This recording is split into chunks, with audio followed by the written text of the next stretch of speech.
Good evening, everybody. Welcome to tonight's 3-3A matchup between the Rivercrest Colts here visiting Piggott. Tim, it looks like to start out, Mohawks didn't win the toss, but the Colts deferred, so Mohawks will get the football.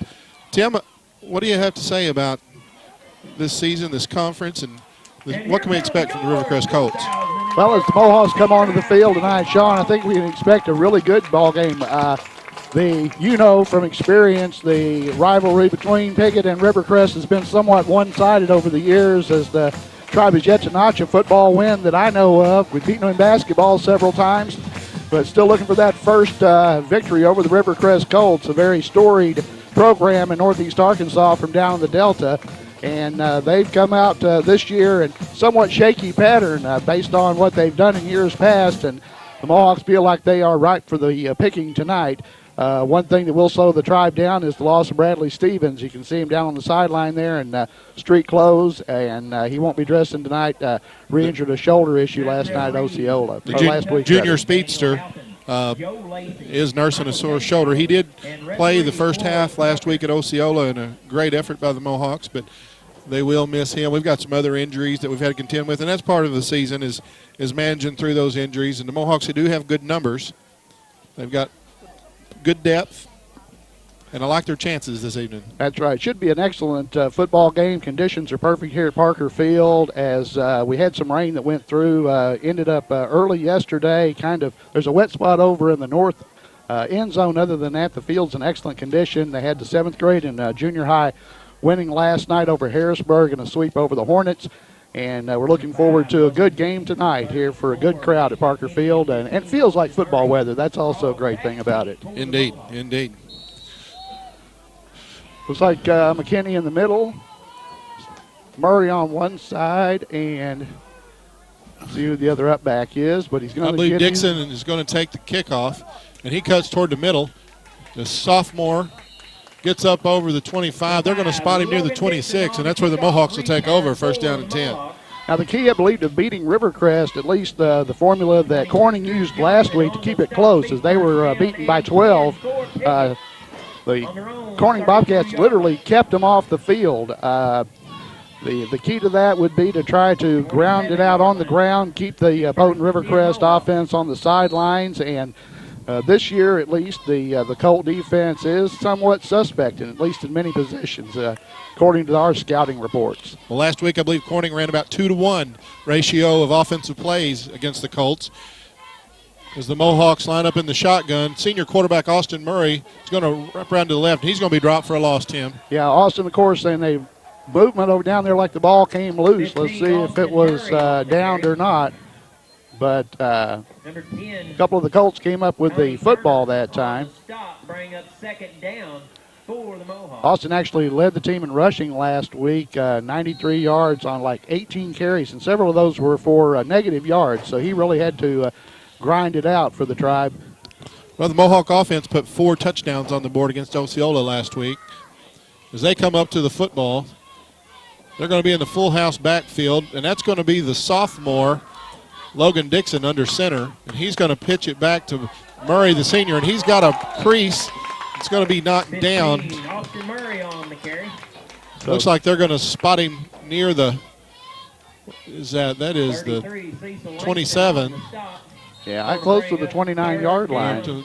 That's where they're going to spot it. It's going to bring up about a 3rd and 8. Of course, also in the backfield that time, Nick Haywood, along with Landon Williams in the full house. The sophomore Landon Williams had a big touchdown run right up the middle last week late in the football game. He ran hard, ran tough, just as you'd expect from. There's a bunch of talented sophomores in this Mohawk squad. Dixon takes the snap. He does hand off to Williams, and he is met right over the 30. And that's going to bring up a 4th down. Looked like number 50, Dylan Hennard, in on the tackle. And the Mohawks are going to be forced to punt with 10 minutes remaining here in the first quarter. That loss on first down, the big loss there on the sweep, digging a little bit of a hole. Now the tribe's going to have to try to punt it away and try to see how they can do on defense first time around. Well, in addition to Stevens being lost as a offensive threat, And a defensive back, he's also the punter. Mm-hmm. But Eli Smith, kicks the ball down near the 40. Number 10 with the return. He's out there in open field. He's got one man, and Shaw brings him down, I believe, just shy. Richard Shaw ran him down from behind. And Turner is a threat anytime he touches the football. It's going to be first and goal for Rivercrest. The Mohawks defense has their work cut out for them here as the field is flipped. And the return comes down inside the 5-yard line. Well, not what they wanted for obvious reasons, but the big play has been what has been kind of the bane of the Mohawks this year. They've given up a lot of big plays, and looks like the Colts are lined up in pretty good position here. Let's see if the Mohawks can make a stand. 33. Good penetration, number 77, Big Ben Jones got through there. There's going to be a loss on the play. Ben Jones on the stop. Going to bring up second goal. Yeah, with Cecil Langston on the carry there. He's just a sophomore, but he's one of those guys that actually played as a freshman last year on the senior high team. And I tell you, this lineup, this roster for Rivercrest is chock full of seniors. Yes, yeah, very senior rich. And it's going to be Langston there right in the middle. Good play once again. 33 Langston again. That was Nick Haywood, number 44, stopped Langston right in the hole, met him, and he denied him, shut the door. Justin Clifford right there with him to make sure that he sealed the deal. And Mohawks trying to put together a good goal line stand here. Well, he met him right in the hole and took him the right way. But obviously here in high school football in the 3-3A, this is 4-down territory. Exactly. Yeah, I doubt if we see a field goal attempt. You know what? The Mohawks have held them again. Oh, no. They late signaled him. It looked like, was that 7 Marquez Chew that touchdown for the Colts. Punched it on in? But that trying to tell if he handed it off. It looked like it might have been to 22. No.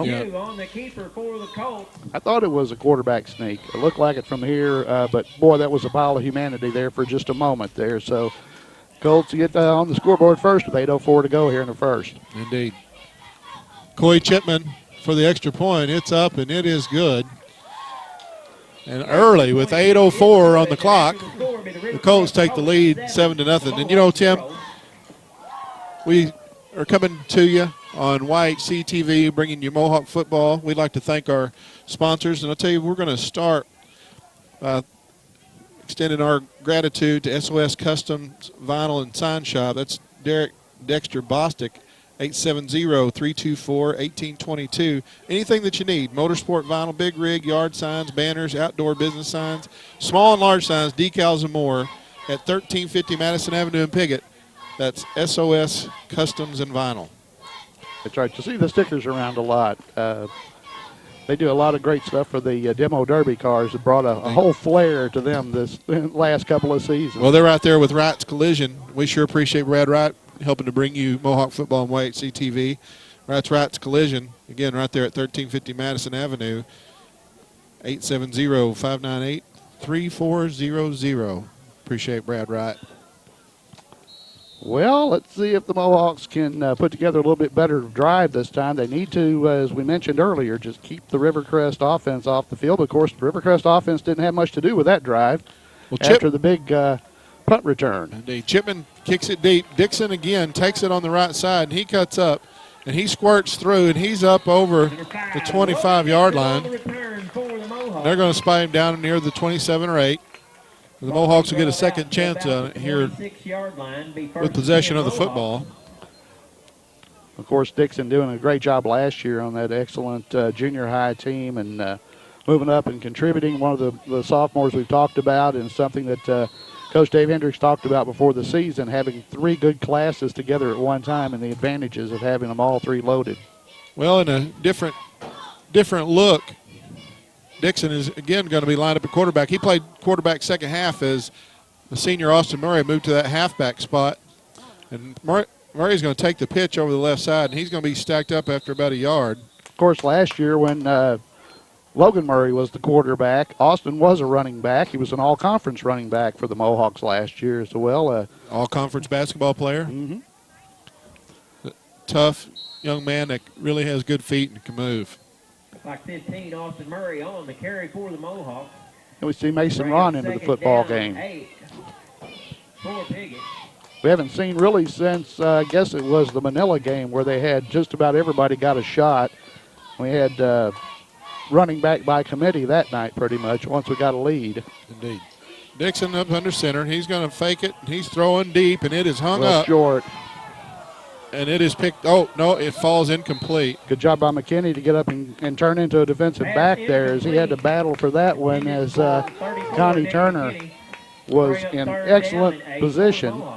Now, you were at the ball game last week, and really what I heard from my scouting was the Osceola passing game was really the difference. Well, couldn't find an answer for the passing game after a bit. Osceola threw for 237 yards, I believe, and they really opened up the offense after the Mohawks jumped out to a 13-0 lead. Well, they have a very good quarterback. I mean, that's a big part of it. Quality passing is hard to defend. Haywood's going to take the pitch and go off right tackle, and he is stacked up. Not much going on there. They'll bring up another 4th down for the Tribe, about 6, close to 7. Indeed. Dylan Hennard in on the tackle. It's going to force this Mohawks into a punting situation. Looks like Tracy Allen's going to be back this time with Turner. Smith got off a nice punt last time, but kind of outkicked the coverage. And really not aided by the wind at all. The flag's pretty much flat. Good snap. End over end punt. It's line drive, and it's going to be fielded by number 5, Tracy Allen. Allen's got a head of steam, and he's squirting out the sideline. He's up into Mohawk territory down near the 33. He's almost back to exactly where the line of scrimmage was before the punt. So, in essence, could have went for it. Wouldn't have been got much about of a zero net on that. Right.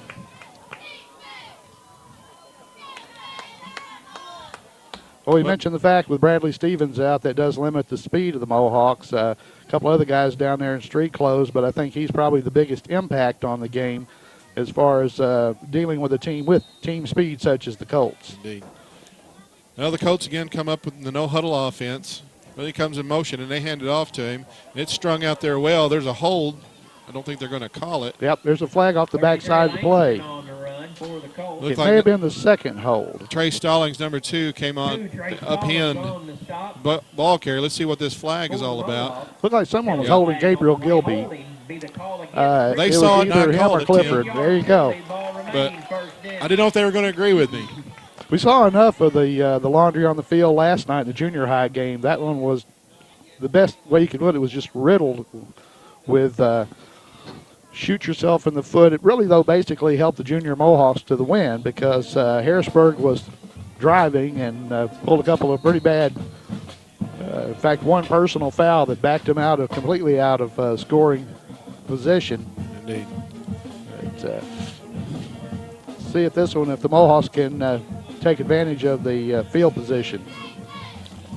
Draw. Well, this time Chu's going to keep it. He faked it to the up back, and he's going to go to the left sideline, and he's in for the touchdown. 7, on the touchdown for the Colts. 40-yarder. 40 yards out, the Colts take the lead 13-0. You know, he faked that again to Langston as he came in motion. They stay on the spread with 3 wide receivers. And the hole was there, and he hit it. Well, we knew coming in that they were explosive, and so far living up to all expectations. Well, Coy Chipman, again, is trying to get himself together to attempt this extra point. As he steps it off, they line up for the snap, and with 10 left on the play clock, ball is snapped, held, and it's up. And it is good as the lead increases to 14-0. We're going to take this time to thank our sponsors, Mohawk Storage. It's Rodney and Kim Rouse. If you need a storage building or if you need a trailer to carry your stuff there, it's available. We appreciate Mohawk Mini Storage, 598-7941. And my old buddy Chris Tarno from Tarno Crop Management, 870-240-4282. Of course, this is the off season for scouting crops. We're right in the middle of the harvest, but thank you, Chris and his family, for helping to bring you Mohawk football on White Sea TV. I think he really enjoyed the Pee Wee season. And it seemed like every time I saw him, he had a pretty big grin on his face. Well, he did. You know, the old season only lasts 4 weeks after you play you play 4 games and it's over. But we did have a good time, and this community really supports their students. Hey, great crowd, especially for that last night. I mean, we had a big crowd out here for the finale. Indeed. Well, again, Coy Chipman has the ball teed up for the kickoff.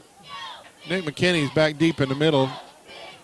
And again, Logan Dixon is going to take it on the right side as he heads up the middle looking for a block. And he's got a crease, and he is run down by number 1, Daniel Parrish.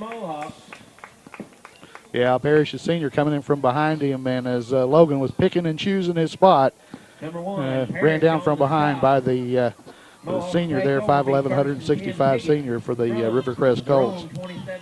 Well, the Mohawks will take over at the 28-yard line for their third possession. So far, the Mohawks have failed to get a first down. They've had and the punting hasn't exactly gone well. Dixon is going to come up under center as Murray's in the slot. He's going to roll out, looking to pass, and he's got a receiver Haywood. Intended for Shaw. Hit him in the hand. He's going to stop the clock. Yeah, Chris Johnson was on the coverage that time for the Colts. Be 2nd and 10 for the Mohawks. Well, the Mohawks breaking out of the dead tee that time, showing a little bit of a wing. And a rollout pass, though, just off the hands of the receiver. But they did have him open. Indeed. Mohawks come up in the tee. McKinney split wide to the right. Dixon under center. Takes the snap. Up the middle to the senior, Nick Haywood. He's going to get about 4 or 5.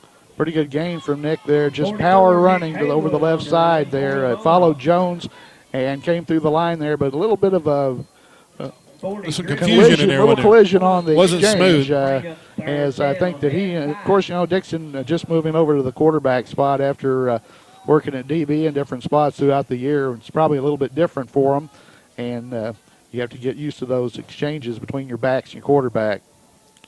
Well, 3rd and long 5 for the Mohawks, and the pitch goes back to Murray, and he's going to get caught at the 35-yard line. He's going to be short a couple of yards there. You know, with the way that the Mohawks have covered punts in the first 2 possessions, they might just go ahead and go for it here on 4th down. I think that same play with Haywood over the left tackle would probably be a good thing to dial up at this point.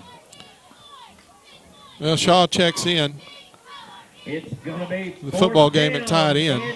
We remembered some games like the Hoxie game several years ago where the conditions were so bad you couldn't punt. And I think we went the entire game without punting. Had to go for it basically on 4th down because oftentimes punting into about a 35-mile-an-hour wind. Murray's going to have it. He's going to have it. He's going to be really close. Let's see how they spot that. Yeah, it's a good spot. He's got it by about a foot. They got a right foot spot. They're going to move the chains. The Mohawks have a first down. Their first of the game.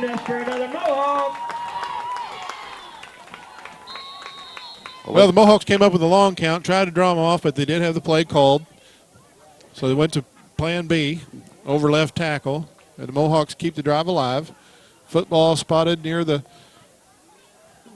right near the 37, 38-yard line.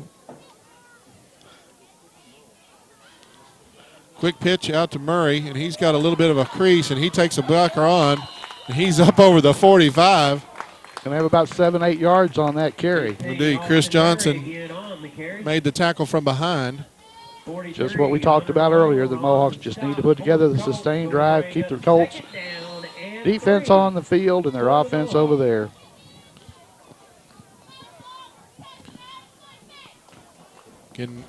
Nicholas Harris checks out of the football game, number 80. I believe I saw Nick running in the 5K last weekend all the folks that took part in that, my hat's off to y'all. Not only did you do the 3.1 miles, but it rained most of the time, raising money for juvenile diabetes research.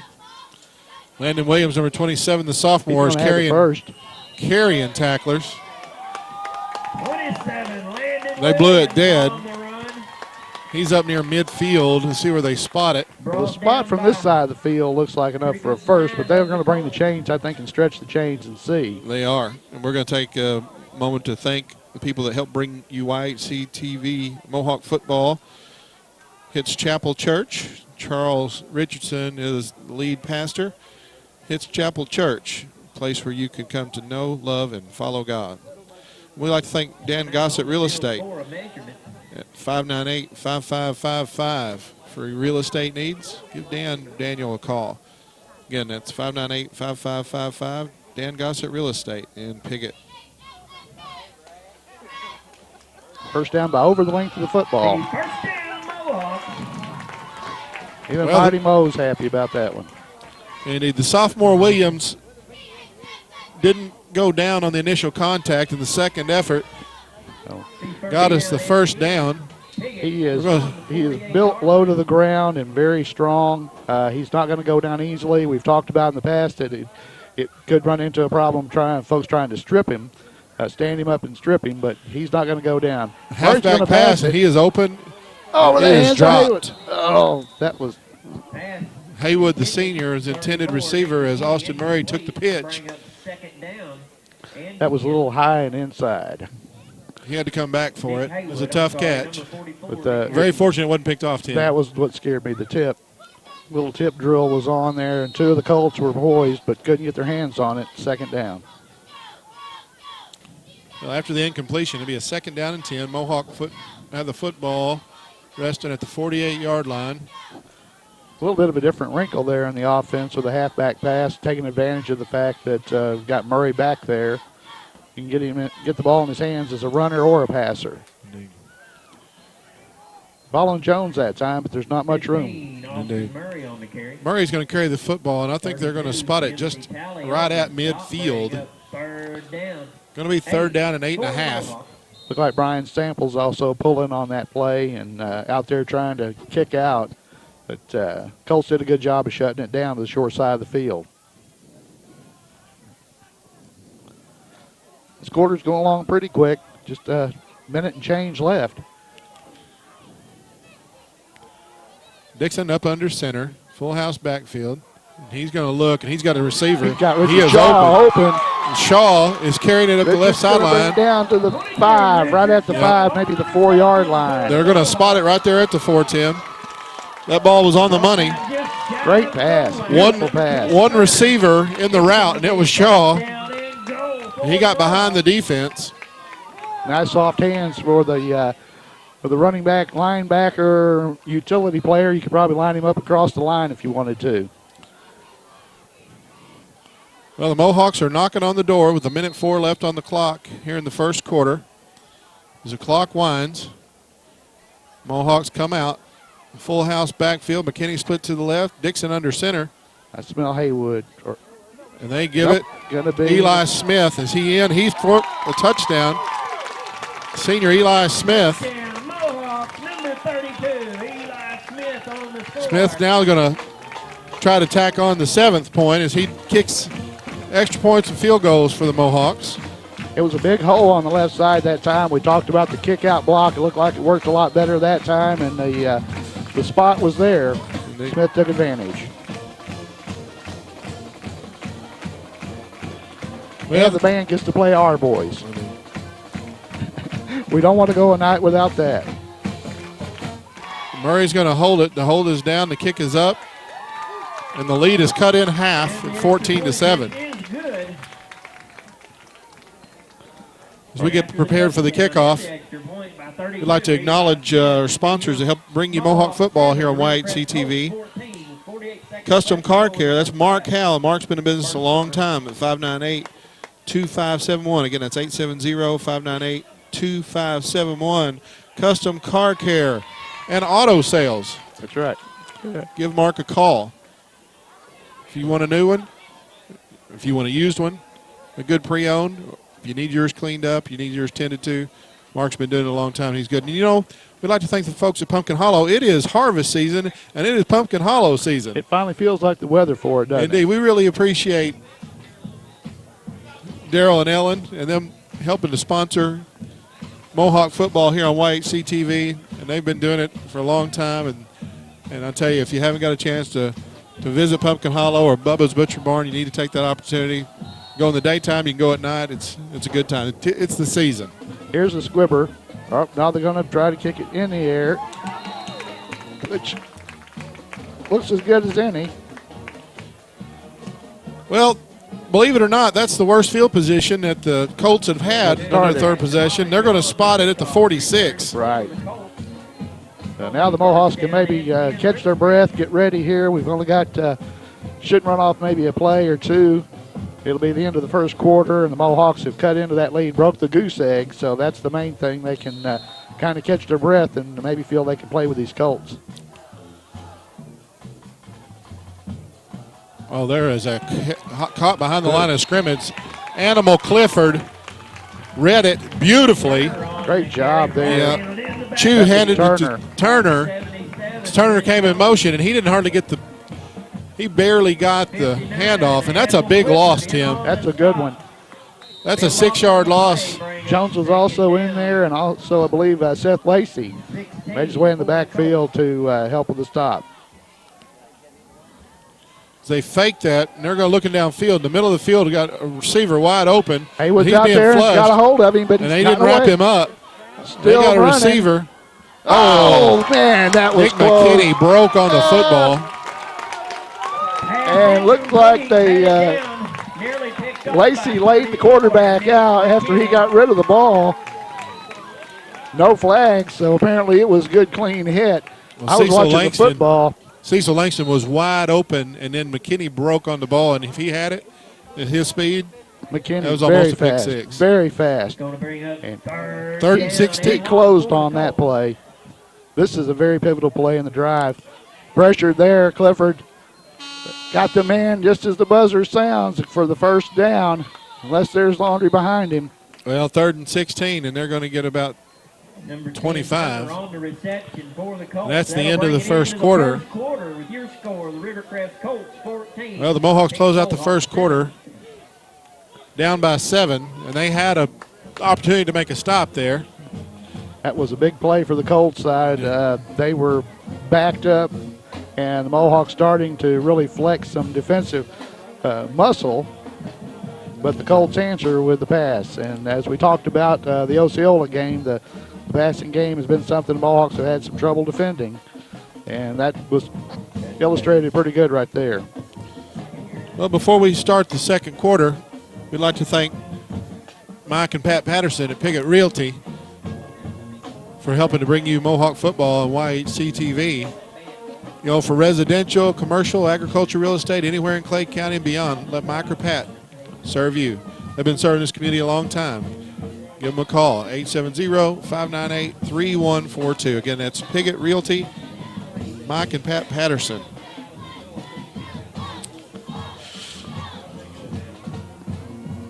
Well, the Mohawk defense gave up the big 3rd down and long play.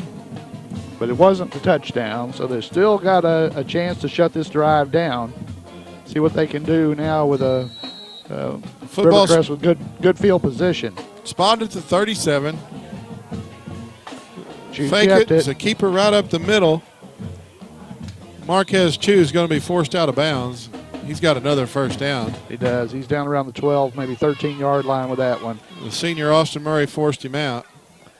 And they bid. I pretty much bid on the handoff fake too, the play fake on the dive right. You've got to respect it. And of course, if you don't play that, they're just going to hand it off on the sweep then. Indeed. Well, Marquez Chew is in the pistol, and he does hand off this time. Number 33, there is a flag down. He's in the end zone. Cecil Langston took that handoff, but it's going to come back. That's going to be a hold on the back side of the play, and that is the indication. It was in the open field, and it sprung him. It was a good hold. Be a 10-yard penalty. Ball remains first down. So the Mohawks get a little reprieve from that one as he was danced his way down the right side and found a gap, made his way into the end zone. Well, Tim, you said it. One of the keys to the game for the Mohawks was to keep the Rivercrest Colt offense off the field. And they haven't done that yet. The Colts have had the ball. When they've had it, they've done a lot of things with it. Yep. So the Mohawk defense, one of the keys to the game was to stop the pass. Well, the one thing that's probably kept the Colts from being contenders for a district championship this year was the defense. Oh, it was a great play in the backfield that time by Gabriel Gilby. Met number 33, Cecil Langston. Number 50. Gabe Gilby, a great job, and that just knocks it back another 5-6 yards. And second and long. Went from first and 20 to second and about 25 yards to go. Bring up second down. We know they're a big play threat, though. We need to try to contain here. Chew with the fake, rolls out to the right. He's flushed out both sides. Animal Clifford had him for a second can't contain him, and he throws downfield, and he's got a receiver open, and it's completed. Going to be down to around the 10, still short of a first down, but gets them in a lot better position. Indeed. Coming up on third down. Tracy Allen makes the catch. He's going to be about 9 yards shy of the first down. Bring up 3rd and 9. Because again, the Colts don't huddle.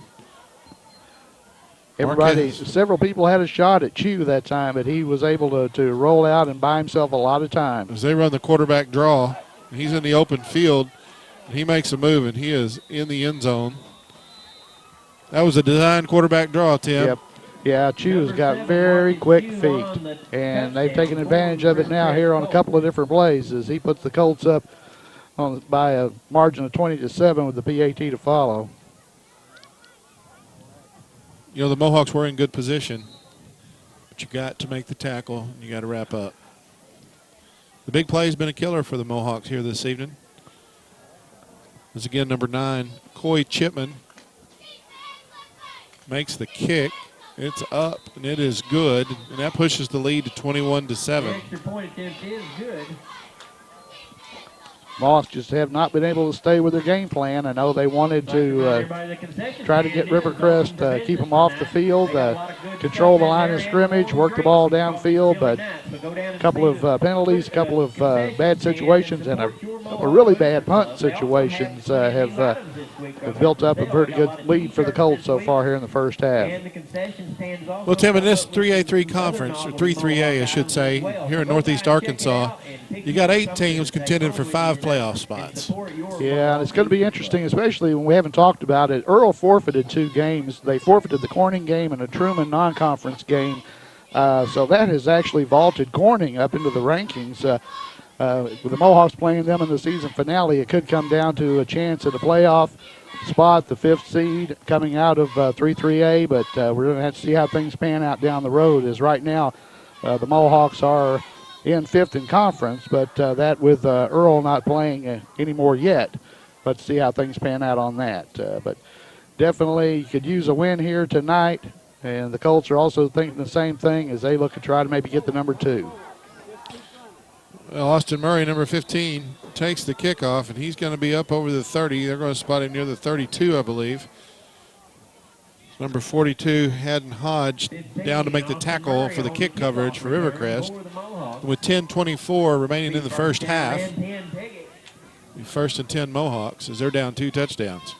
Yeah, the Mohawks need to either break a big one here or just put together a good sustained drive, eat up the entire second quarter, take it into the locker room, maybe down a touchdown, as it has been the norm lately. The Mohawks will not get the football to begin the second half as Rivercrest deferred in the first. Well, Does anybody take the ball first anymore? It seems like it's got to be the thing. Everybody defers to the second half. Well, Dixon's pass falls incomplete as he took a shot from number 32, Cecil Langston, after he released it. I don't think he was ready to let go of it, but he had no choice. Right. Murray was the intended receiver. It was fairly good coverage out there. I'm not sure exactly where the break was supposed to be, but I don't think Murray got a chance to complete the route as he wanted to. No, Devin Tittle, number 11, on the coverage. Of course, you had a one receiver route. Second down and 10. Got McKinney split out wide this way. Dixon again under center. The counter reverse to Murray. He's going to lose a yard. The pitch back to Haywood. The handoff to Murray going the other way, and it loses them about a couple of feet to bring up third down. 15, Austin Jake Murray Dinda on the carry. makes the tackle. The junior linebacker for the Rivercrest Colts, and it's going to be third down and 10 and a half. And 10 for the Mohawks. Same set. Boy, Tim, they've got a bunch of men in the box. That pass is completed, but Murray's going to be stopped. He's thrown down just shy of the sideline, so he wasn't thrown down out of bounds. Brought down by 40, Griffin. You know, he might have got a yard. Let's see where they spot it.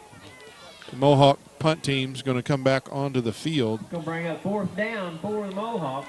Yeah, in this situation, you just about have to punt it away. You're way too deep in your own territory to try to go for it on fourth and almost 11. Not the way the running game's been going. Hope to maybe squib one out there, get down and get it covered. Well, Tracy Allen and Connie Turner back deep. Colts actually tried to go for the block that time. Animal Clifford's going to down it near the 41. Ball be down at the 41. Yep, 21-7 with 8:47 to go in the first half. Be Rivercrest ball, be first and 10 Colts.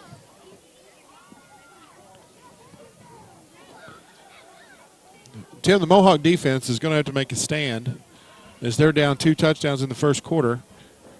The first half, pardon me. We're going to have to make a stand here. Yeah, you just can't. There's such a thing as just too deep, and now the Mohawks are going to take a timeout. Indeed. And we're going to take one as well. Timeout taken on the field. You're watching Mohawk football on YHC TV. Remind everybody to take your First Midwest Bank Gold Club offers special privileges for our friends who are age 50 or better and have combined deposits of $5,000. Members enjoy trips, cruises, seminars, and picnics along with free personalized bank services. Upcoming trips include Journey Through the Holy Land, Yellowstone in winter, Classic Ireland, and Hawaiian Paradise Cruise.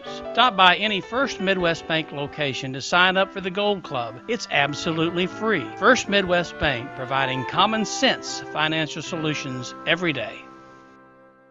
I'm married, I have a child, and my someday was when my job got shipped to Mexico. So I took charge and went to Three Rivers College. It opened doors I couldn't imagine. Better job, better pay. My certification in green diesel technology at Three Rivers took less than 2 years. Didn't cost a lot either. My future's never looked greener. Three Rivers College. Turn your someday into graduation day. Take your first step toward a stronger, more fulfilling career. Make your someday today. Enroll now at Three Rivers College. Second quarter, as the Colts take over possession of the football at the 41-yard line. First and 10. Rivercrest leads the Mohawks. Good job again by the Mohawk defense. Indeed. Is 33. Clifford was the first guy there. The Animal was all over that. It was R.J. Smith was the other one. Indeed. It's going to be a loss of a yard, be second 11. They're almost scarier when they have long yardage. You know. We're having a problem with the clock. Are we having clock problems? The officials trying to get a technical issue with the clock. I must say the sound system that they've had installed here during the off-season working excellent. They actually didn't have one of the speakers working the last couple of games, and they had people still hear all over town. Well, indeed, Tim. I spent 11 years as the PA announcer here, and we never had this good of equipment. That's But right. it is really good. We worked on it and patched it all the time. It was mostly people across the way couldn't understand what you were saying. Now people up on the square can understand them. Well, there's a clock malfunction. The clock is stopped with 8:47 in the second quarter. Officials are talking it over, and I think they're going to keep the time on the field. There you go. We can, yeah, they've got it started there with the back judge. Chu Player throws pass. it out to the flat. Allen on the reception. There is a penalty. I don't know what happened. Did we hit the quarterback late? He's limping around, but I didn't see anybody around him, and the flag was really late. I thought maybe it was a hold off the backside, but no, we got illegal use of the hands. So it is going to work against the Colts, and they're going to bring back that play, which counted for about 18, 20 some odd yards. Well, Allen was wide open on that bubble screen right there, and he just And took then it it was and all cut up. him. Yeah, he made some excellent moves there. Of course, he had just a couple of linemen to beat, which isn't fair. And then once he was into the defensive backfield, still picked up about another 7 or 8 yards.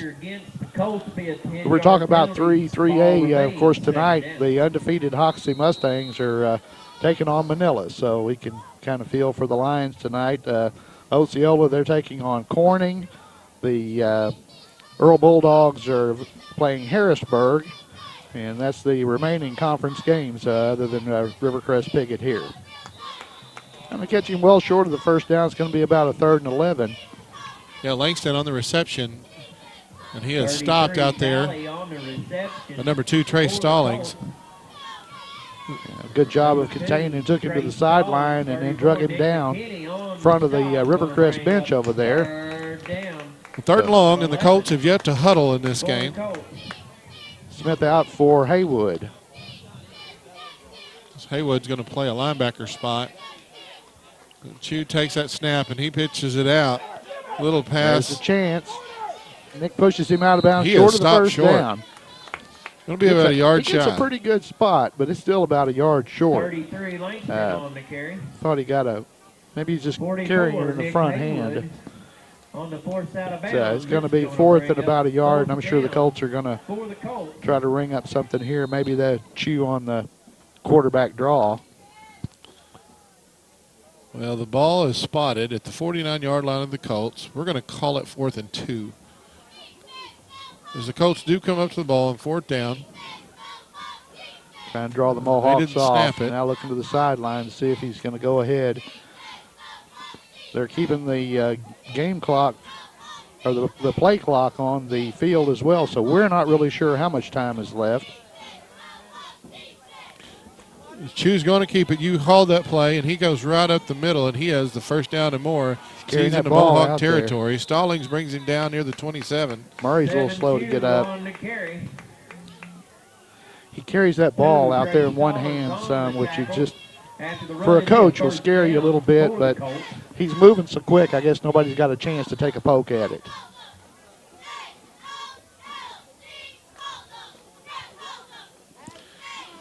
Looking to the sideline, and the coaching staff over there flashing in the signs in some manner. They haven't picked up the way they're doing their signs yet. Well, 1st down. Chu fakes it, and he keeps it, and he is caught around the ankle by number 22, Richard Shaw.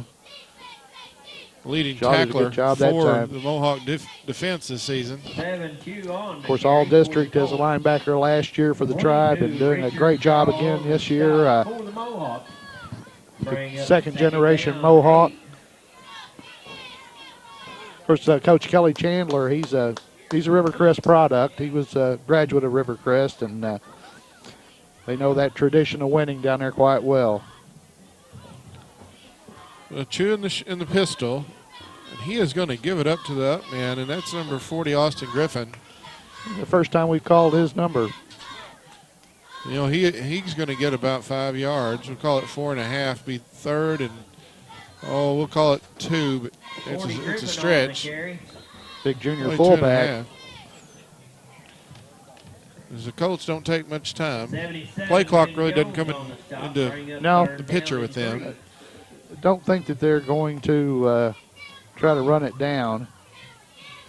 Chu is going to hand off to Langston around the left side. He's got a clear path, and he punches it in the end zone for the touchdown. Langston takes it in from just over 20 yards out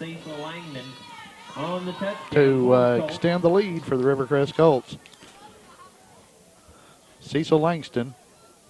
And again, he's a sophomore. So knowing that Rivercrest is going to be in our conference for 2 more years, we get to see him for 2 more years probably. Indeed. Well, Tim, I know they're working on the clock, and it happens to be gaining time. Really, that's not the thing we need at this point of the contest. We're going to have to guess on this one. Coats have pushed the lead to 27-7. As Coy Chipman, number 9, prepares to attempt the extra point. The snap is up, hold is down, and it is good. And the Colts lead is pushed to 28-7.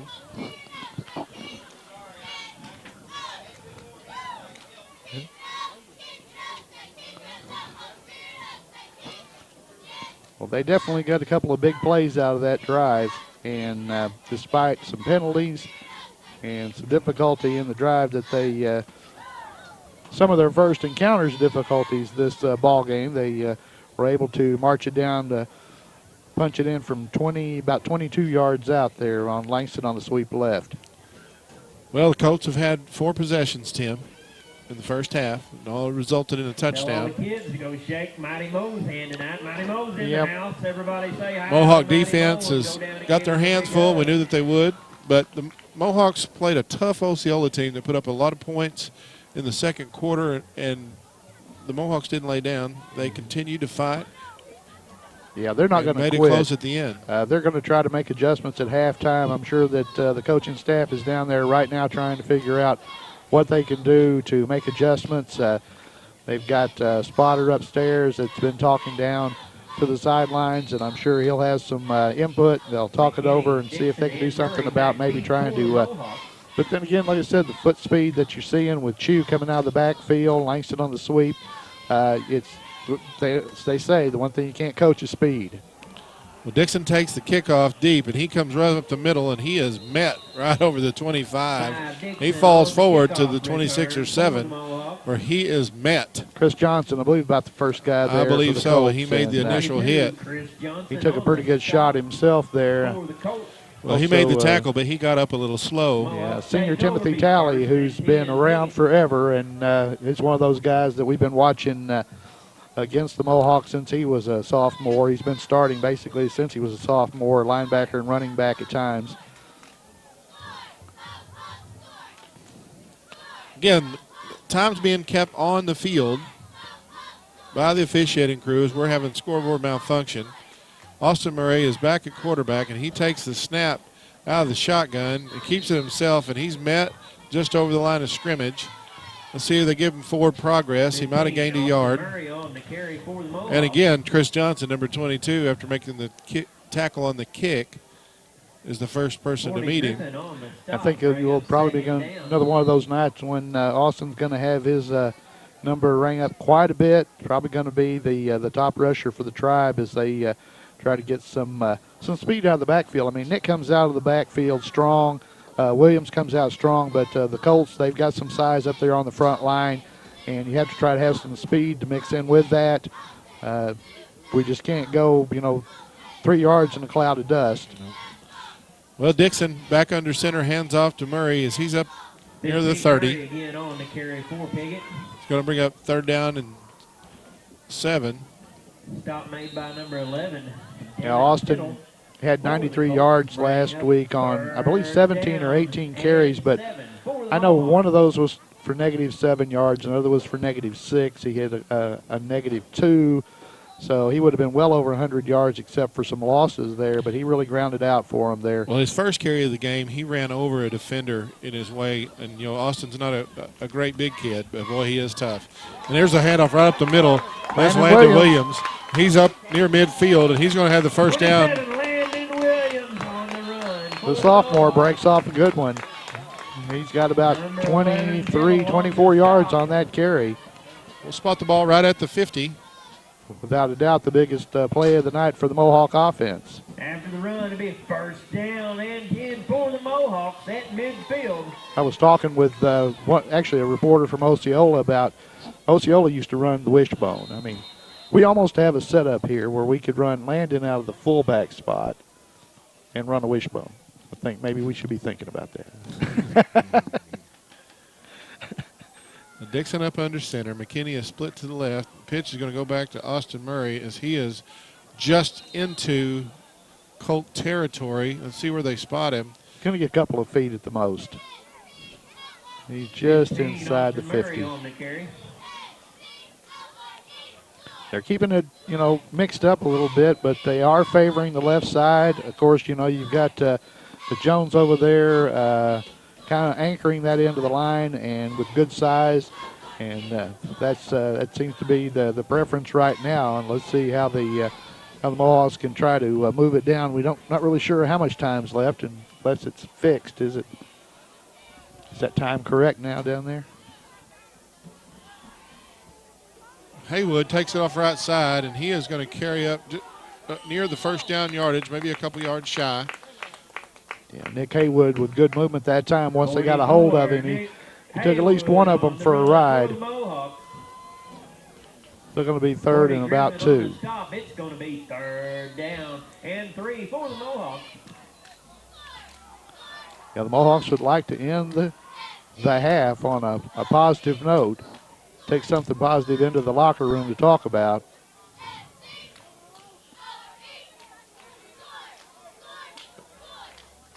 Well, Dixon up under center as he takes the snap. He hands to Williams right at the middle, and he's got a first down up over the 40. Logan, great second effort. First, he did a little stutter step there to pick a spot. Then driving straight ahead, he was definitely headed north on that one. Well, the clock stops temporarily with 1:55 remaining here in the first half as they set the chains. After the carry, they'll wind the clock with 1:52 and counting. Mohawks break out of the huddle. Reisinger up over the football at the center position. Dixon again is coming up under center. Full house backfield. McKinney split to the right. Dixon's looking to pass, and he shakes a tackle, but he's still going to get sacked. It's going to be caught down near the 45-yard line for a loss, about 6 yards. It was a coverage sack, too. He was looking down there, and all he saw were Colts hanging all over most of the receivers. Really didn't have an opportunity, and probably the smart thing, if he didn't have the opportunity to throw it away, and since he was still in there and between the hashes, he couldn't get rid of it very well. Probably a good thing to go ahead and take the sack as opposed to throwing it up, because I'm sure on an interception it's going to be very much like a punt return for these Colt DBs.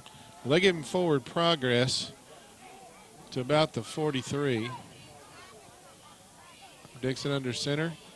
And they're going to try that halfback pass again. We've got a shove. Got a little shove in the back there. The pass Haywood. No call. Incomplete pass. Chris Johnson on the defense for the Rivercrest Colts there. And I think if it had been catchable, we might have got a call there, but I'm not sure if they considered it catchable or not. But it does stop the clock. 3rd and 15 for the Mohawks. 44 ticks till halftime.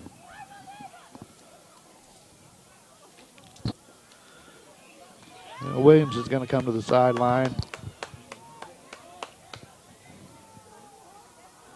They go out of the shotgun. Murray's looking to pass. He lets her rip downfield. It's going to be Overthrows overthrown. Dixon. Pass incomplete. Thought he had Dixon out there in the flat, but the defense was there as well. As Glenn Brown was defending out there for Rivercrest, and but to stop the clock one more time on 4th down. 4th down and 15 with 42 ticks left. Mason Ron checks into the ball game, delivers the play to the huddle. And on 4th and long with the football inside Colt territory. Back in the shotgun. Wow. Austin Murray, as he handles a high snap, and he is going to be brought down, and Colt defense didn't bend. No, the worst thing could happen. Bad snap. He fought with it, finally pulled it down, and by then he had no idea where to go or what was happening with the play, and just tried to bail out, hang on to it. Colts will take over with 20-some-odd seconds to play in the first half and the 3-touchdown lead. Timing was disrupted on that whole play. The guy from Channel 8's having to run.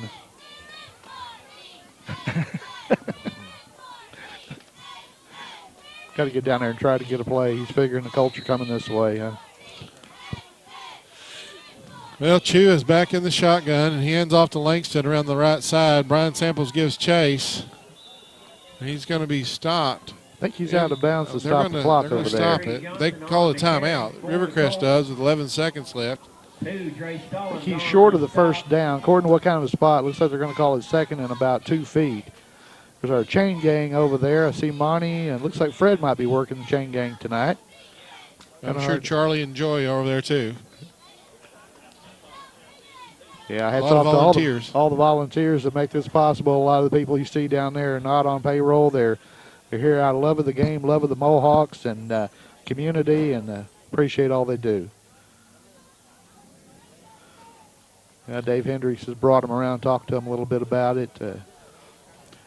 Really, I'm not sure if I was going into the locker room at halftime what I would draw up on the old whiteboard. We've had problems with the speed of the Colts so far. Chew has been outstanding coming out of the backfield. Langston with excellent team speed. And really, you take those two out of the mix, but that's a pretty potent part of the mix. Indeed. And that's the difference of the ball game right now as the Mohawks trail 28-7 here late in the second quarter. They're going to show a little different formation here. Got 3 receivers split to the left, 1 to the right. Chew in the shotgun. If he takes it into the end zone here. And he is flushed out. Clifford loses contain, and there is the receiver open. And it looks like Austin Murray made a break on the ball, and he got wrapped around the head. Yeah, that was a high shot. That was up around the headgear and almost looked like some kind of flagrant foul, but a no call down there by the zebra, so it's going to bring up third down for the Colts. You know, number 10, the intended receiver, Connie Turner, is not very big. I mean, he's a little fella too, but he made a play. He needed to make a play on the ball, and he seemed to make a play on the Mohawk defender. Yeah, he turned DB. There's that one's picked. There's a pick off. And if that makes a good cut, going to get caught. Pass intercepted by Trey Stallings picked it off, head the other way. Well, at the end of the first half, the Mohawks are down 28-7, and you're watching Mohawk football on YHC TV.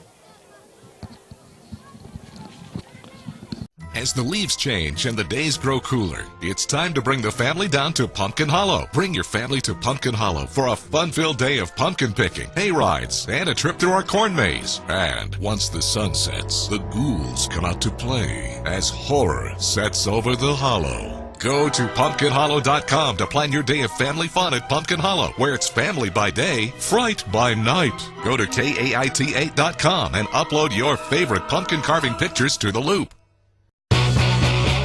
NFL Red Zone, the channel that brings you every touchdown from every game on Sunday afternoons. Watch the most exciting moments like never before, live in HD. Every touchdown from every game, live on one channel, NFL Red Zone.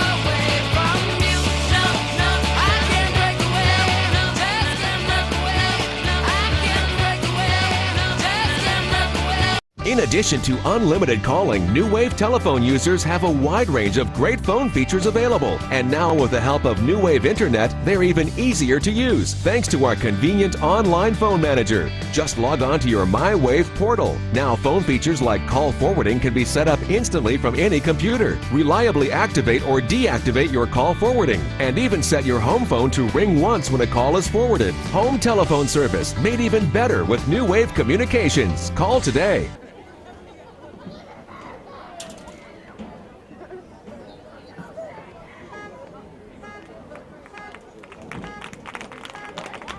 Your 2013 Marching Mohawk Band!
dreamed a dream in time gone by, when hope was high and life worth living. I dreamed that love would never die. I dreamed that God would be forgiving, that I was young and unafraid, and dreams were made and used and wasted. There was no ransom to be paid, no song unsung, no wine untasted. But the tigers come at night, with their voices soft as thunder, as they tear your hope apart, as they turn your dreams to shame.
of our survivors that we have here tonight, not only in Piggott, Arkansas, or the state of Arkansas, but in the whole country as well.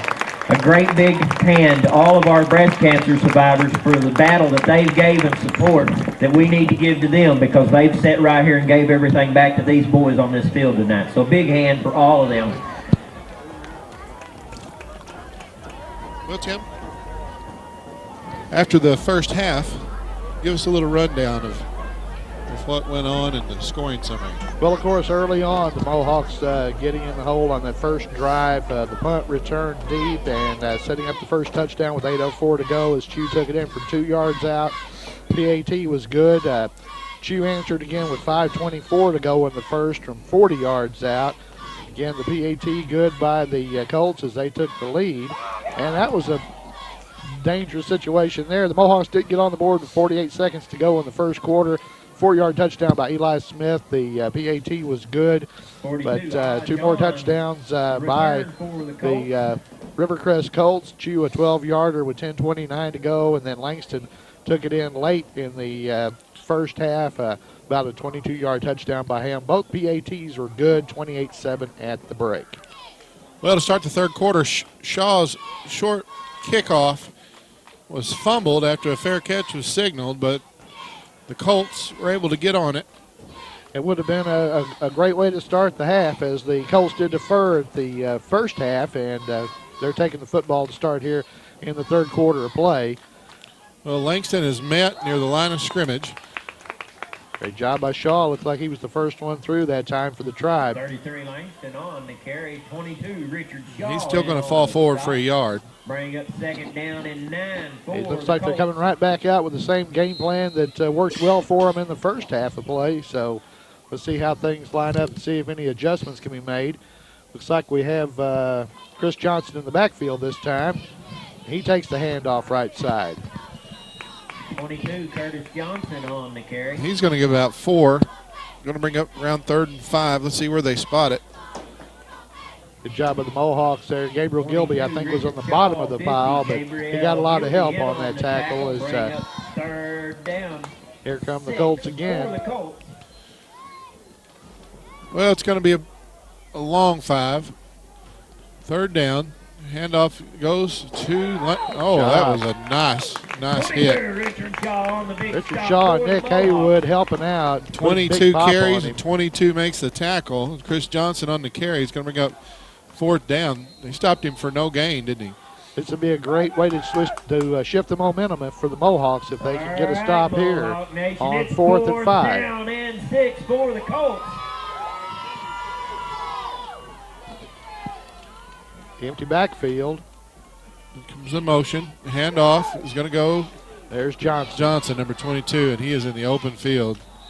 It's going to be ripped down by number 34, Nick McKinney.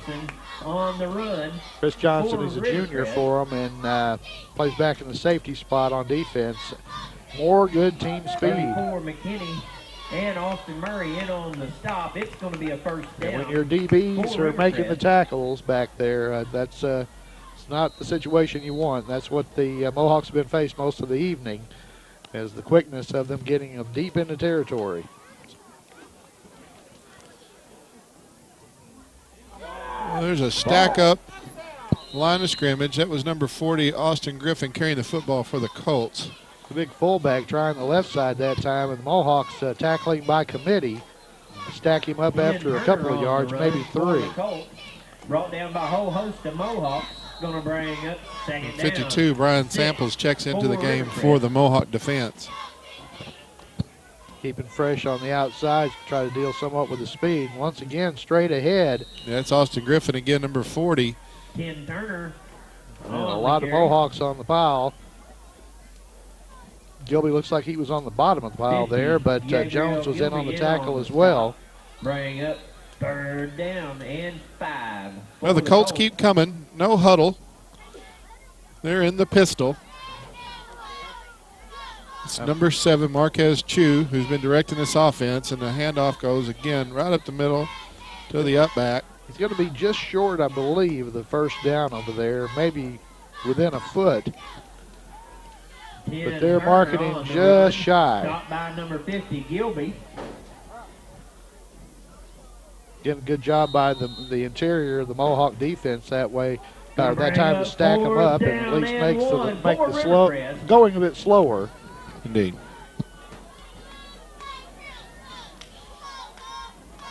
Johnson's the lone setback. It's Marquez Chu. We've got a flag.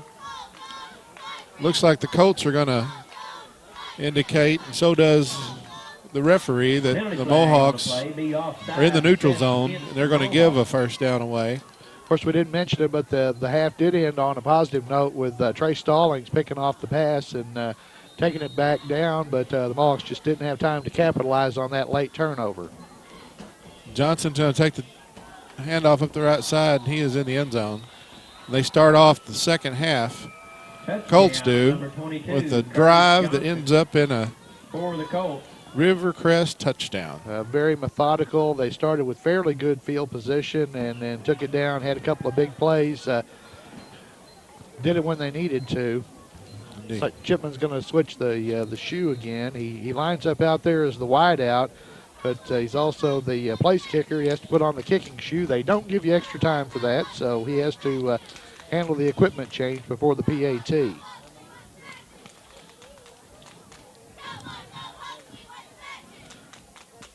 Good snap. The hold is down. Chipman kick is good, and the lead is 35-7 for the Rivercrest Colts. For Rivercrest.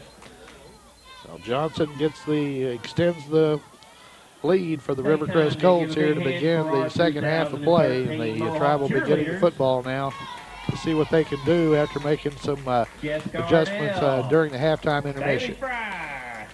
I sure appreciate the people that make Mohawk Football and YHC-TV possible. Thank you, Piggott Realty, Mike and Pat Patterson, for residential, commercial, agriculture, real estate, or anywhere in Clay County and beyond.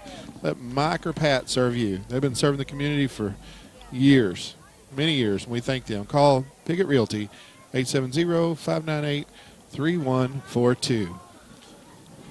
Yeah, Mike was honored actually at the Chamber of Commerce banquet the other night for the You Made It Happen award from the Chamber of Commerce this year for being instrumental in a lot of some of the great things that have been going on around the town. He was one of those that worked with the folks from Magnus that eventually got the Circle K and the McDonald's to come to town and all, and he was honored with recognition at the Chamber of Commerce banquet on Tuesday night, along with a lot of other great folks.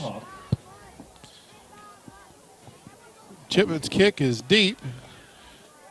Austin Murray, the senior, fields it, and he cuts up field, gets a block. It's going to be dropped near the 25-yard line. Well, the Colts have done a good job coming down on the kick coverage. Chris Johnson has been good on offense, good on defense, and good on special teams. He's down there to make the tackle for the Colt kick coverage. It always seems like the Colts just reload every year.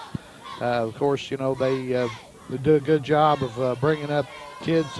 See a lot of second generation, third generation players like you do in a lot of schools, but they've done a good job of reloading this year with some good players from, well, again, some of the freshmen last year, and they were district champions as junior high last year. Some of those freshmen came up and played on the senior high team last year. They were that good. Landon Williams is going to take the handoff right up the middle, and there's not much there. He might get a yard as he fought after he was met at the line of scrimmage. It's going to be 2nd down and 9 for the Mohawks. Trying to come off the corner there following Brian Samples and just finding not a lot of room there for the middle of the Colt defense. Mohawks again in the full house backfield. Kenny split to the right. Dixon hands off to the left. Austin Murray is going to try to squeeze out a yard. He's met by number 43, Hunter Malone, 15, Peyton Adams on leading the charge for the defense for the Rivercrest Colts. We can talk about some of the good stuff that's been going on. Of course, the boys tennis team and the Lady Mohawk volleyball team, both district champions this year. Both are going to be going to state tournament play, or the state golf tournament Monday, or rather state tennis tournament Monday and Tuesday in North Little Rock. The Lady Mohawks, they'll be playing on the 29th in their first round game as the winners of 3A Northeast.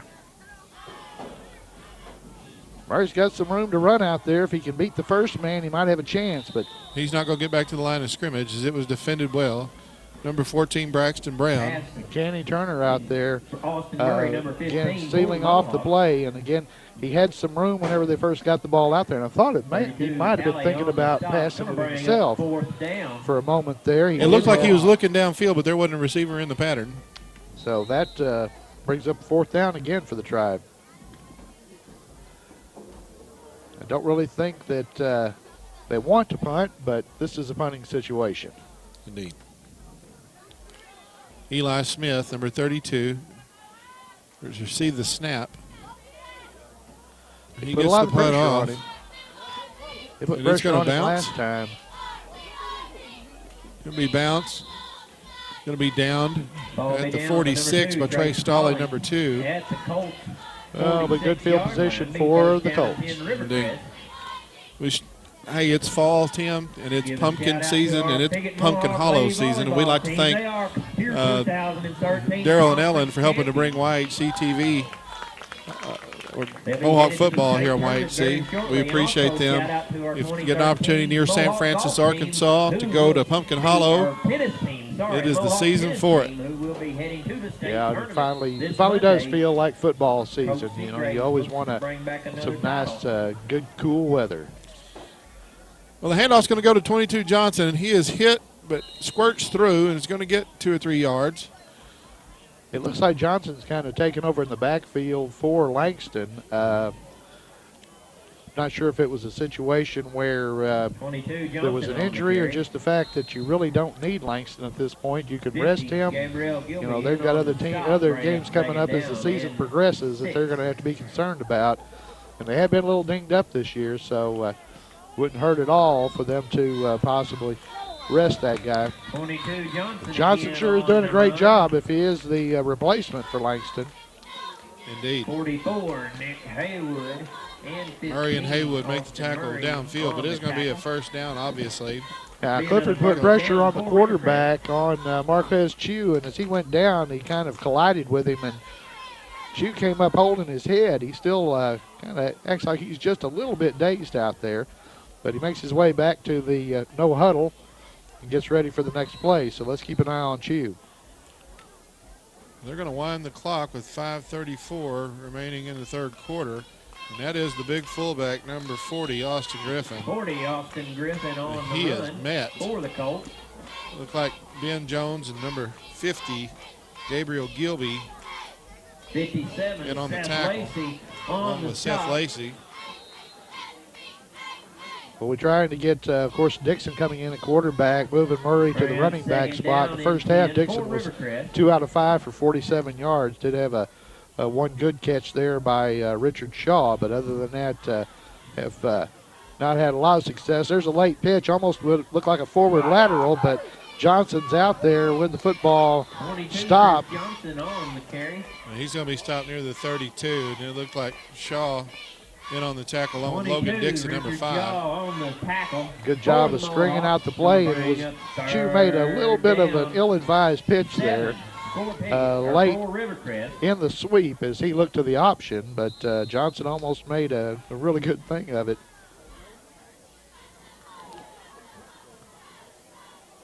Chipman going to the sideline now. Looks like Langston will check back into the football game. Yeah, he's also Talley's into the ball game now. Well, that's 32, Talley. And he's explosive. I was going to say that's one of in the scouting report, he's one of the guys you got to watch for. He's battles down there and drags and pushes his way all the way to the end zone. Amazing. 32 Talley on the run. 27-yard touchdown run, but we have a flag. Let's see what the call is.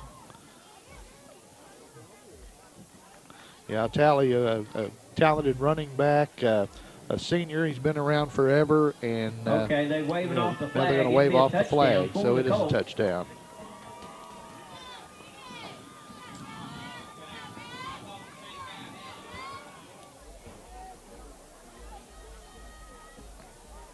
I'm not sure what the answer is for it, Sean. Well, the Colts came out and they've scored every time they've had possession of the football, except for the interception at the end of the first half. Right. And the point after is good. And that's going to be a 35-point lead, Tim. We sure appreciate the people that help make Mohawk football possible. And we'd like to thank our sponsors, including Mark Howe at Custom Car Care and Auto Sales, 870-598-2571. That's Mark Howe at Custom Car Care and Auto Sales. Dan Gossett Real Estate here in Piggott, Arkansas, 870-598-5555.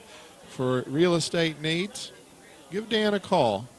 We appreciate his continued sponsorship and patronage here to bring you Mohawk football on YHC TV. You know, Hitch Chapel Church at the end of 4th Street in Piggott, Arkansas is a place where the sinners are welcome, because that's what we all are. And we appreciate them for helping to underwrite Mohawk football on YHC TV. Hitch Chapel Church, the end of 4th Street in Piggott. It's a place where you can come to know, love, and follow God. Well, it hasn't been much better here in the 3rd, Sean.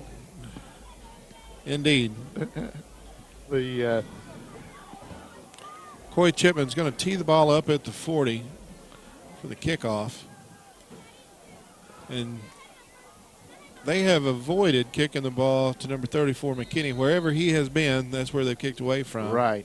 So they've done their scouting. Well, Logan Dixon's going to have some yardage just in returns, because he's gotten it about every time. It looks like McKinney's going to get a shot. He does get a chance to field it, and he comes up running, and he is hit at the 25. 34, Nick McKinney on the kickoff. Looks like Dylan McLemore was down there, number 3, leading the way for the Colts. We want to express our gratitude to Chris Tarno at Tarno Crop Management, 870-240-4282, as he continues to sponsor and helps to bring Mohawk football on YHC TV. Thank you, Chris Tarno at Tarno Crop Management. Well, Dixon brings them up with, looks like Landon Williams and Haywood in the backfield with him. Mohawk backs are in the offset eye. Haywood in the tailback position. Quick pass, and it is mopped up. And it is falls incomplete as McKinney made a diving attempt at the 30. Looked like number 14, Braxton Brown, got a hand on it. Yeah, somebody got a big hand up there, and that's a dangerous situation to pop that ball straight in the air. Everybody works on tip drills, and there again, as we talked about, these DBs, you get them in an open field like that, it's not the situation you want. Well, with a 35-point lead, the clock will run continuously even after the incomplete pass. Haywood takes the football up over the 35. Good run by Nick. Indeed. 44, Nick Haywood on the Dylan McLemore, number 3, and 14, Braxton Brown, ride him to the ground, but after a good gain, going up 7 yards to be 3rd and 3. And 3 for the Mohawks. Yeah, the Tribe just needs to put together a sustained drive here. They've still got games to play themselves. You know, you can't worry too much about this one. You want to try to go ahead and get the most out of it that you can, but giving Logan more snaps is an excellent way to do that. We're not really sure what the situation is on Stevens. Well, the senior Nick Haywood pushes through. Going to help move the chains. That's going to be a first down. Nick Haywood. Haywood made him pay. Big run by Nick Haywood as he carried defenders there and just wouldn't go down, coming down right on the big Mohawk logo out there in the middle of the field. Going to be a Mohawk first down at midfield or just outside the midfield stripe. Another first down for Piggott. Mohawks are going to split receivers to the left. That's Austin Murray, number 15, and 34, Nick McKinney to the right in the I formation. Murray, no, it's Logan Dixon drops back, and it's up. McKinney makes the catch. He's tackled immediately by Glenn Brown, number 2. It's about a 13-yard gain on the pass there to McKinney, so it's going to be a first down for the Mohawks and some of their better field position most recently. We're talking about the Lady Mohawk volleyball team. They do have 2 more home matches, even though the junior girls district is tomorrow. The Lady Mohawks will be hosting Paragould on Tuesday and then Brooklyn on Thursday, and that is senior night. And they're going to go pink for breast cancer awareness. So encourage everybody out to see the Lady Mohawks in their final 2 home matches before they go to state play. There's a fumble on the play. Somebody stepped on Dixon's foot as he went back, and he tried to flip the ball up to, I think, Haywood. And ball comes loose and goes over to Rivercrest. So the Mohawks' first really good sustained drive comes up as a turnover out about the 37. You know, you don't mind so much being outperformed, but you don't want to shoot yourself in the foot. I really think that was a situation where the blocker took a step back. Either the guard or the center had stepped on his foot, and Logan just couldn't get out of there with it. Indeed, the Colts will take over the football at the 37-yard line, 1st and 10. I think we may have a change at quarterback. We do. That's number 11, Devin Tittle, keeping the football after the fake. Trey Stallings, number 2, brought him down. Let's see if they'll make snap another play on the run for the Colts. Here in the 3rd quarter. Number 2, Trey Stallings, in on the stop. Well, they're also thinking down the road, and they're trying to secure a 2nd seed coming out of the conference, battling with Osceola for the 2nd spot. And, of course, that's their big finale each season. Oh, snap over Tittle's head. Tittle, he's going to make a run for it, and he is not going down easy as he gains a yard after turning a disastrous play into a positive yardage play. He ran 20 yards to gain 1 on that high snap over his head. Here's the quarter ends. That is the end of the 3rd quarter. We're going to stay right here. We thank you goes out to Mohawk Mini Storage. That's Rodney and Kim Rouse here in Piggott, 870-598-7941 for your storage needs. If you need to rent a trailer, whatever you need to move your stuff, give Rodney Kim a call at 870-598-7941. Also, Wright's Collision on Madison Avenue here in Piggott for estimates, repair work, modifications, whatever you need. Give Brad Wright a call at 870-598-3400. Again, that's 598-3400. Wright's Collision, helping to bring you Mohawk football on YHC TV. Of course, the Mohawks, they'll be on the road at Harrisburg next Friday night. The Junior Mohawks, they'll be also on the road as they visit Hoxie in their contest on Thursday evening. But Tribe facing the Hornets for what should be the final time as a conference foe. Here goes Tittle. Tittle goes over the left side, and he is trying to take it to the house. Dixon runs him down inside the 10. Number 11, Devin Tittle on the run. It's difficult when a sub gets a chance to run. You can't, I mean, I'm sure they don't want to try to run the score up too badly, but your subs have an opportunity to break a big play. That's what they're going to do, and that's. Well, we're seeing some fresh jerseys and some fresh faces out there. Right. As the subs have come in. Yeah, Coach Kelly Chandler's go ahead and pulled a lot of his starters, so we haven't seen Langston in a while. Choose out of the ball game now. It looks like we have Peyton Adams in the backfield.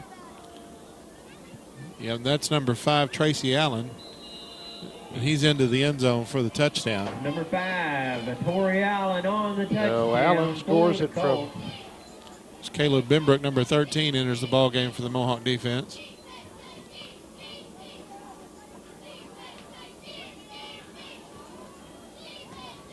Not going to be close. Like Chipman's going to kick the PAT again. Well, it looks like they might be lining up for. No, they're going to kick it. They're getting the block on the field as the play clock continues to tick down. Well, as I said, they don't make allowances for the equipment change. It looks like we have a different kicker going to come out and try this time. Yeah, they're not going to get the play Brown's off. going to get his shot. So they're going to attempt it from a little further out. Flag on the play. Delay a game. Delay a game I always thought was a interesting penalty because you delay the game, you call the penalty, it delays the game even more. Right, they'll stop the clock because they've delayed the game. Exactly. But again, somebody new, Braxton Brown, sophomore, he's going to come out and handle the kicking chores, and Tracy Allen's the holder. Good snap, good hold. The kick is just a bit outside. It's over into the pit where the students like to hang out over there by the blockhouse. Okay. We saw a punt, it was a kickoff last night that was kind of similar to that. Indeed, we saw about a 4-yard kickoff in a junior high football game.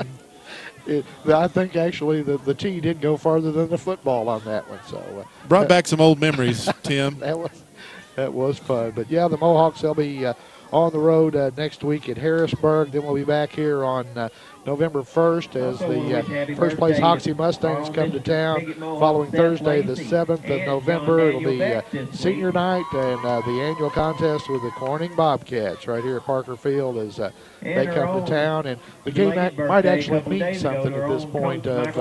Indeed. Hey, the Mohawks are alive and well in the playoff hunt. They're in contention for a playoff spot out of the 3A3 conference. And it's either going to be a 4 or 5, the way it's looking right now. And it's one of those pick your poison. If you're the 5, you go to one conference and play their best. If you're 4, you go to a different conference and play the number 2 seed there. Senior Haywood Haywood caught that one on the bounce, and he had some ideas. 44, Nick Haywood on the kickoff return. As we take the change of possession, we're going to thank SOS Custom Vinyl and Sign Shop. That's Derek and Dexter Bostick at 870-324-1844 for motorsport vinyl, big rig, yard signs, banners, outdoor business signs, small and large signs, decals, and more. It's 1350 Madison Avenue in Piggott. Again, that's Derek and Dexter Bostick, 870-324-1822. And Tim, I want to thank all of our sponsors that helped to make this possible. That's right. As they have underwritten this to help bring you Mohawk football on YHC TV. That's right. Well, Landon Williams took the football right up the middle. Landon Williams on the run. Yeah, Williams done a great job. He's always headed north and south. He doesn't give you a lot of action right and left. He's just always churning straight ahead, and that's a good thing for the Mohawks coming out of the backfield. Hopefully we can get some of these Rivercrest subs maybe back on their heels, because you do see some fresh, clean jerseys along the line over there on the white side. Well, Williams was pressed into service as a broken leg ended the season of fullback and linebacker Garrett Cook at Week 2 non-conference action in Brooklyn. Nicholas McKinney gets the call. He followed his big tackle, number 77, Ben Jones. Yeah, put a hand out, just let's go. They're going to be short of the first down, though.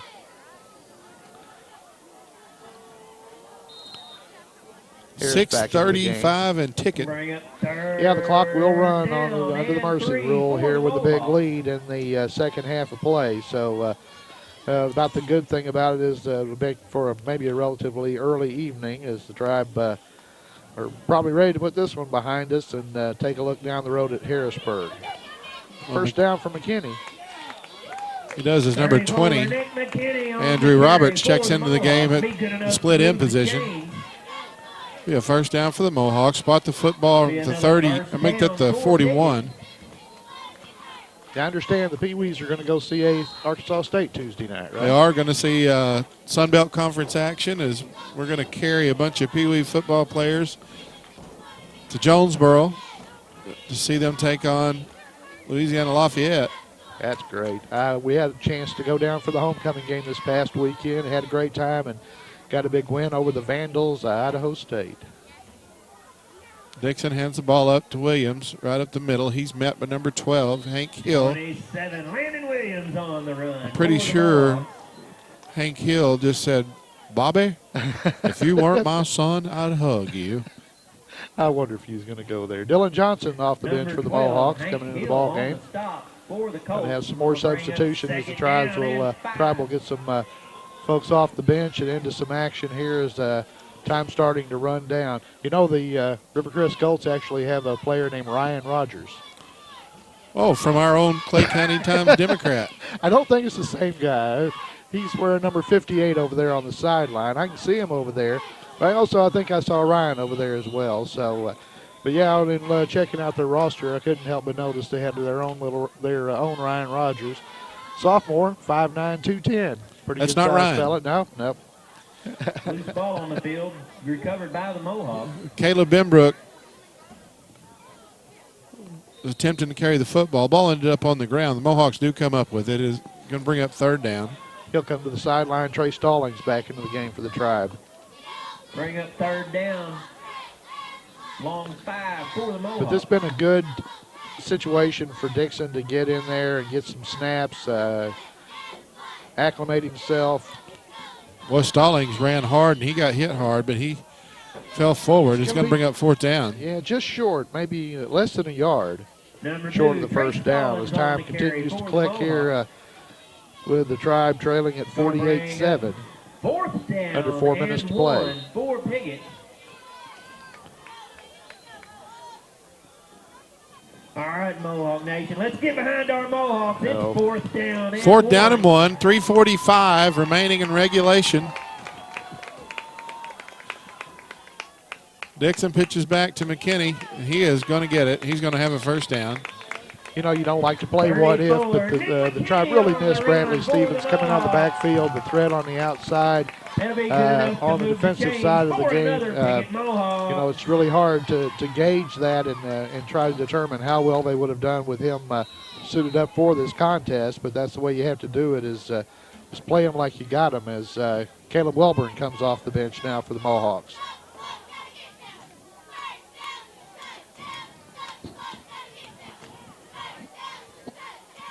We also have a new quarterback. Not on our roster, Tim. See that. They've changed numbers on us, haven't they? 27, Landon Williams. Well, I'm sure Chris Roberts is trying to figure out next door who it is as well. I did have Mason Tillman on one of my lists that I didn't have a number for him, and I'm not sure if that might not be. He's a 7th grader. Okay, then Michael Harrell wrote down on the wrong thing, didn't he? He just bounces all those teams around in his head too much, I think. That's Stallings again, carrying around the left side. But we do want to say the junior Mohawks last night, they posted a real gutsy game, holding on for that 22-14 victory over Harrisburg. Malik Versey looking really strong for Harrisburg, but Brett Fuller looking stronger for the Mohawks. It was the 3-33. 3-33, and number 3 won it. And Brett Fuller, congratulations to him for a great game last night. And the junior Mohawks for that win, their 2nd of the year, and I know that they're going to remember that one because it was one where they had to gut it out late. Stallings is headed to the corner. He's got a corner. And he turns it. He's inside the 10. Of course, the clock won't be stopping anyway. But Trace is out there. Number 2, Trey Stallings on the run again for Piggott. I don't know why one of the Colts is standing there pointing the other direction, but well, Tim Blair from the Clay County Times Democrat. We appreciate you tonight. We've had our cameraman Tyler is in person, showed up here in Piggott and is doing the camera work himself. We thank you for that, Tyler. As we wind this one down, just outside of a minute to play. It's not it's actually just outside the 10. So for all intents and purposes, it's 1st and goal. Well, Mohawks aren't going to quit. They're going to use up all the time they're allotted. They're going to do everything they can to get another touchdown. Of course, the only score of the ball game of the Tribe came on Eli Smith's 4-yard run there in the 2nd quarter of play. But like 13 too many big plays, a couple of key turnovers, a couple of punt returns, really the difference in the game. And the speed of the Rivercrest Colts. Kenny cuts it up. He is stopped right around the 3-yard line. 34, Nick McKinney on the carry. 16 seconds left. Let's see if the Tribe's going to snap it again. They don't have to. And That'll be sure it. They're going to take the walk over here. Coach Hendricks calling them over to the sideline, and they're just going to pack their tents up, call it good for tonight, reload, and try to get ready for the Harrisburg Hornets next week. Well, that's a Rivercrest Colts 48, the Mohawks 3A conference each and every one of you for coming out tonight. matchup. Safe travels home. The Mohawks playoff hopes are still alive. They control their own destiny. They really need to win the Harrisburg game, the Corning game, Hoxie. If you're going to really get your hopes up, you can pencil that one in there too. But you know, they've so far been the cream of the crop this year in the 3-3A. Well, kudos to the Rivercrest Colts. They came out and played. The Mohawks played hard. They come up short. We've got a final of 48-7. Mohawks will go back to work on Monday. Preparation for the remainder of this tough conference schedule. That's right. They'll start getting ready for Harrisburg, and then, as I said, they'll be dealing with Hoxie and Corning down the stretch here, and then hoping to get set up for possibly coming out as the 4 or 5 seed into the state bracket, and see what we can do the first week of November then. Well, we thank all of our sponsors for helping to bring Mohawk football to you on YHC TV. We'll be back for a home game in a couple of weeks. And until then, this is Sean Parker on behalf of Tim Blair, thanking you for tuning in. We appreciate you. Thank you, and good night.